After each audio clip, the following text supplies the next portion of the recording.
Hi, అందరూ ఎలా ఉన్నారు? మేమైతే ఈరోజు వైజాగ్లో ఉన్న మా ఇంటి కులదైవం పైడితల్లమ్మ టెంపుల్కి వచ్చాము. 1 మంత్ వరకు అయితే పండగ ఇక్కడ బాగా చేస్తారు. ప్రతి మంగళవారమున మొక్కుకున్న వాళ్ళు కోడిని అలాగే మేకని కోసి అందరికీ భోజనాలు అయితే పెడతారు. చూసారా ఎంత బాగా డెకరేషన్ చేశారో? ఒక్కొక్క తల్లిని విడిగా పెట్టి లైటింగ్ పెట్టి నీట్గా డెకరేషన్ అయితే చేశారు. చాలా బాగా జరుగుతుంది ఇక్కడ పండగ అనేది. ఇంట్లో దీపం పెట్టగానే బిందెని అయితే రెడీ చేస్తారు. పసుపు కుంకుమ అందులో వేసి వేపాకులు అయితే వేసి తీసుకొస్తారు. అలాగే కొంతమంది తల్లిని మొక్కుంటారు. తల్లిని కూడా ఇలా తీసుకొని అక్కడ తల్లి దగ్గర అయితే పెడతారు. తర్వాత ఇప్పుడు ఆ వాటర్ పట్టుకొని వచ్చాం కదా, ఆ వాటర్ అనేది ఈ చెట్టు చుట్టుపక్కల తిరిగి, అంటే వేప చెట్టు చుట్టుపక్కల తిరిగి ఈ తల్లి మీద అయితే పోస్తారు. మనం ఇచ్చిన గాజులు చూసారా, అలా త్రిశూలానికి కానీ లేకపోతే కత్తికి కానీ అలా వేస్తారు.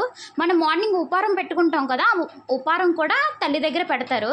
చూసారు కదా, ఇలా కాళికాదేవి దుర్గమ్మ తల్లితో వేషం వేసుకొని అయితే డ్యాన్సులు కూడా చేస్తారు. చాలా బాగుంటుంది.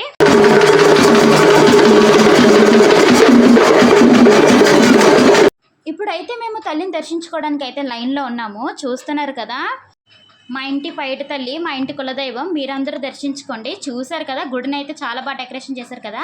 అంతే వీడియో. Bye bye.